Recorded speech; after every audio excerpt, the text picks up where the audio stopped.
Ok, bonjour tout le monde. Aujourd'hui, petit kit Zoé. Vous m'avez demandé, pas de souci, le voilà. J'espère qu'il va vous faire plaisir. Alors, on commence tout de suite avec les sorts de Zoé. Les sorts de Zoé, très simple. On a un passif, pluie d'étincelles, qui dit après avoir lancé une compétence, la prochaine auto-attaque de Zoé inflige des dégâts magiques supplémentaires. Donc, on va vous montrer tout de suite un exemple. Je fais apparaître un mannequin. Vous allez voir qu'entre chaque sort, j'aurai une auto-attaque boostée. Donc ça, c'est mon attaque normale, vous voyez. Et quand je lance un sort, j'ai des dégâts magiques supplémentaires. Voilà, je vous montre, je lance un sort. Vous voyez les petits dégâts magiques supplémentaires qui apparaissent. Hop, entre chaque sort, à chaque fois. Hop. Donc très important avec Zoé de mettre un maximum d'auto-attaque entre chacun de vos sorts. Vous voyez. Le A. Le A il se lance en 2 fois. Sachant que plus vous allez parcourir de distance avec votre A, plus vous allez faire de dégâts. Donc je le montre, je le lance une première fois. Et après, avec la deuxième activation du sort, je peux changer de direction. Par exemple là je veux aller à gauche. Et quand je rappuie, je peux aller à droite. Ok. Sachant qu'avec Zoé, souvent on va vouloir faire un maximum de dégâts. Donc maximum de distance. Donc je l'envoie derrière moi. Et ensuite, je l'envoie le plus loin possible devant moi. Ok. Votre A, imaginons que vous êtes en face de lane. Il y a vos minions qui sont là, les minions ennemis qui sont là. Vous pouvez pas lancer un A max distance comme ça. Ça serait l'idéal, mais malheureusement, vous ne pourrez pas le toucher. Vous voyez, les minions seront devant. Même si je fais ça et que je vais sur le côté, malheureusement, je ne pourrai pas l'atteindre. Donc, ce qui est bien en face de lane, c'est de mettre des A sur les côtés pour atteindre l'ennemi, tout en restant protégé de vos minions à vous. Vous voyez, comme je fais là, hop, sur le côté. Et comme ça, en fait, on contourne les minions et on arrive à taper l'ennemi sur le côté. Et on peut le surprendre comme ça, ok. Alors, pour le W, c'est très simple. Ça dit simplement qu'à chaque fois qu'un ennemi va utiliser un sort d'invocateur ou un item, on pourra le récupérer au sol. Donc par exemple, elle peut utiliser le flash, l'ignite, la fatigue, la TP, ça marche même avec la TP. Donc vas-y, juste une flash comme ça dans le vide. Voilà, vous voyez, elle vient de flash et j'ai plus qu'à récupérer son flash et je pourrai l'utiliser. En plus de ça, le W, quand vous allez l'utiliser, vous allez gagner de la vitesse de déplacement et vous aurez 3 projectiles autour de vous. Donc ça marche même pour vos sorts à vous. Si j'utilise mon flash, j'aurai les 3 projectiles autour de moi qui vont faire des petits dégâts comme ça, vous voyez. En plus de ça, on peut récupérer les objets. Par exemple, vas-y, Justine utilise la protobelt. Voilà, vous voyez, je peux la récupérer et je pourrais l'utiliser. Toujours pareil, ça va me faire gagner de la vitesse de déplacement et j'aurai les petits projectiles. En plus de ça, vous aurez les minions. Ok. Donc là, vous voyez, j'ai un petit ballon. Un petit ballon dessus du sbire, ce qui fait que quand vous le tuez, il va lâcher aléatoirement soit un item, soit un summoner. Donc là, il a lâché le ghost, je pourrais le récupérer et toujours l'utiliser de la même façon. Donc ça, c'est pour le W.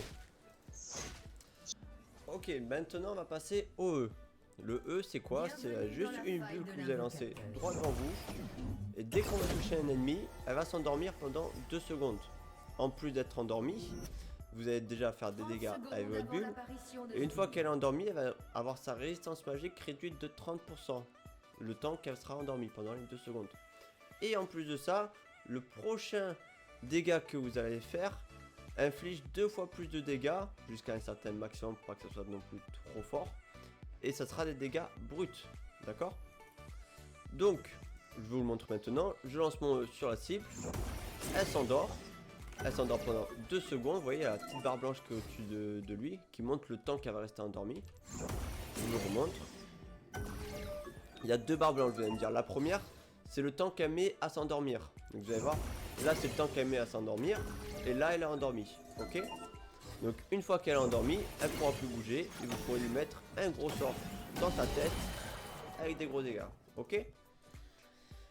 À savoir, le E se lance, ce que vous allez me dire de base, ouais bah il part pas très loin le E. Ok. Le E de Zoé se lance à travers les murs, c'est-à-dire que tant qu'il y aura un mur, il va continuer. Vous voyez, il va traverser tout le mur pour atteindre sa cible. Ok. Vous voyez.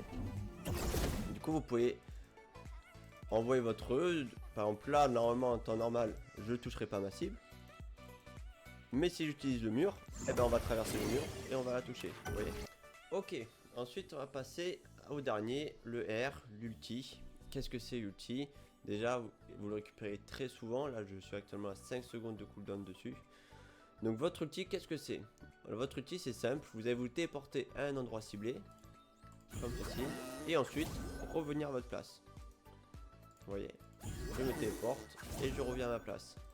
Du coup, ça peut vous servir pour agrandir la portée de votre A. Comme vous le savez, le A, plus il va aller loin, plus il fera des dégâts. Donc par exemple, je peux utiliser mon ulti pour envoyer moi encore plus loin. Parce que sans l'ulti, je ne l'aurais pas atteint. Vous voyez? J'agrandis la portée et je fais plus de dégâts. Donc l'ulti, vous pouvez vous en servir de façon défensive pour esquiver pas mal de sorts qui sont très intéressants à esquiver, comme l'ulti de vie. Donc vas-y, lance-moi ton ulti. Et vous pouvez emmener l'ennemi carrément à l'opposé. Et vous êtes safe et lui il est parti là-bas dans les choux. Pendant que ça marche avec le sort de Rengar quand il vous saute dessus. Vous pouvez esquiver la charge de vie. Vous pouvez esquiver plein de sorts comme ça. L'ulti de Nocturne qui est très fort aussi quand il vous ulti. Hop, pareil. Vous êtes sous votre tourelle, vous l'envoyez chez les Raptors, il sera dégoûté. Ok, maintenant qu'on a vu les sorts, vous avez compris comment ça marchait. Alors je vais pas vous parler des items et des runes parce que ça change à chaque méta, ça change à chaque mise à jour, ça peut être très variable. Si vous regardez cette vidéo, je sais pas, un an après, ça aura pu changer complètement. Ce que je ferai, c'est que je vous mettrai un lien en description avec les sites actuels, les sites où les meilleurs joueurs de Zoé, qu'est-ce qu'ils achètent comme rune, enfin qu'est-ce qu'ils prennent comme rune, qu'est-ce qu'ils achètent comme item. Seule petite variante que je peux vous dire, c'est pour les bots. Pour les bots, je vous conseille soit les chaussures de sorcier, soit les bottes de lucidité. Le choix, moi je le fais, je prends les chaussures de sorcier souvent quand il y a 2 AP dans notre équipe. Par exemple, que vous avez une Elise Jungle, une Gwen Top, j'en sais rien, ce que vous voulez. Il y aura beaucoup de dégâts AP, donc beaucoup de résistance magique en face. Ou alors, si vous êtes le seul AP et qu'il n'y a pas beaucoup de résistance magique en face, vous pouvez prendre les bottes de lucidité pour gagner de la réduction de cooldown sur vos sorts et vos sorts d'invocateur. Ensuite, on va passer aux petits tips et astuces. Alors, les tips et astuces, je ferai une prochaine vidéo si celle-là vous a plu pour vous expliquer plus en détail parce qu'il y en aura beaucoup. Ce que je vous expliquais simplement, c'est les bases pour pas en faire trop d'un coup, pour que vous compreniez bien les bases de Zoé. Et puis de toute façon, toutes les astuces et tout, plus vous jouerez le champion, plus vous comprendrez ses limites et plus vous arriverez à explorer justement ces limites-là et être meilleur sur le champion. Alors juste petite astuce de base sur le A. Le A, on a vu qu'on le lançait comme ça. Mais le A, il continue.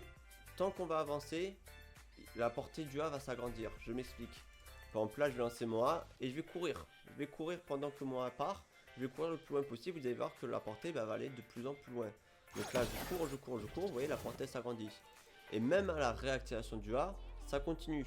Donc là, je cours, je lance mon A, et pendant que je lance mon deuxième A, vous voyez, la portée continue de s'agrandir. Donc ça marche comme ceci. Et après, vous pouvez combiner soit votre ulti, soit un flash pour surprendre l'adversaire. Je vais vous le montrer là. Hop, admettons, il est là. Vous voyez, là, hop, je vais mettre une noire pour qu'on voit. Mon adversaire est là. Là, vous allez me dire, je ne peux pas l'atteindre. Alors déjà, je peux l'atteindre juste en courant, comme vous voyez. Je continue de courir, hop, et je finis par l'atteindre. Ou alors, si vraiment vous voyez que vous allez manquer de portée, vous pouvez par exemple flash au dernier moment. Comme ici, vous voyez. Comme je l'ai dit dans beaucoup de mes vidéos, flash au dernier moment, ça surprend l'adversaire, souvent il s'y attend pas. Il pense être à l'abri parce que vous ne l'atteindrez jamais avec son sort. Vous flashez au dernier moment, ça le surprend et vous le touchez. On vous le remonte, hop, on y va, là on va pas l'atteindre, on flash et on le surprend. Vous pouvez faire de même avec votre ulti. Pendant votre ulti, vous utilisez votre flash, vous pouvez utiliser par exemple la protobête. Imaginons vous ramassez une protobête par terre, et bien vous pouvez l'utiliser pour agrandir votre portée, comme ceci. Vous voyez. Et de même, vous pouvez agrandir la portée de vos sorts, de vos E, avec un flash, avec une protobête, avec toutes sortes. Après, c'est à vous, à libre recours de votre imagination, j'ai envie de dire, vous pouvez faire tout plein de choses. Ok. Ensuite, l'ulti. L'ulti, vous voyez que il va pas très loin, de base. Vous allez me dire, ouais, mais je vais pas me TP dans le mur. League of Legends, ils sont intelligents quand même. Riot Games, ils savent ce qu'ils font. On va pas se TP dans le mur. Donc, ce qu'ils font, c'est on va dire un petit bug, mais c'est normal. Et bien, au lieu de nous TP dans le mur, on va se TP à l'opposé du mur, comme ceci, vous voyez, ça va agrandir la portée de votre ulti. Vous pouvez lancer de la façon. Attention, par contre, si votre ulti est dans le mur mais que vous lancez par exemple trop près et qu'il n'a pas dépassé la moitié du mur, imaginons là vous voyez ce mur, on va le diviser en une moitié comme ceci à peu près. Si vous lancez dans la moitié inférieure, et bien ça ne va pas marcher, vous allez voir, vous TP sur place. Il faut vraiment que votre outil atteigne la moitié supérieure du mur pour pouvoir vous TP derrière. Ok? Voilà pour les astuces, je vous ai fait vraiment les bases. Après, je vous ai dit, il y en a tout plein. Vous pouvez exploiter votre E. Vous pouvez réussir à le lancer au dernier moment. Si je vais y arriver. Celui-là, il est un peu compliqué. Voilà, comme ceci, vous voyez, votre E qui s'agrandit. Ça, c'est une petite astuce. C'est un peu plus compliqué, c'est très situationnel. Mais des astuces, il y en a beaucoup. Après on peut parler des combos, mais c'est pareil, j'ai peur de trop vous embrouiller avec les combos. Par exemple on peut dire qu'on peut faire un premier A, un ulti, on met la bulle, on revient, on remet le A. Mais ça vient naturellement en jouant le champion, vous en faites pas, vous y arriverez très bien. Pensez juste à bien mettre, par exemple en début de partie surtout, vos auto-attaques entre chaque sort. Hop, l'auto-attaque qui part 2 fois sur le A, vu qu'il y a 2 activations du A, vous faites 2 auto-attaques, 1, 2, ok. Donc pensez bien à ça, avec vos auto-attaques entre chaque sort. Et par la suite, après, plus vous serez à l'aise avec le champion, plus vous pourrez faire des combos intéressants et des mécaniques intéressantes. Mais ça viendra avec le temps et je vous ferai une vidéo plus détaillée là-dedans. Si ça vous intéresse, dites-le moi en commentaire surtout, n'hésitez pas. Ça sera tout pour moi. J'espère que ça vous a plu et je vous dis à bientôt.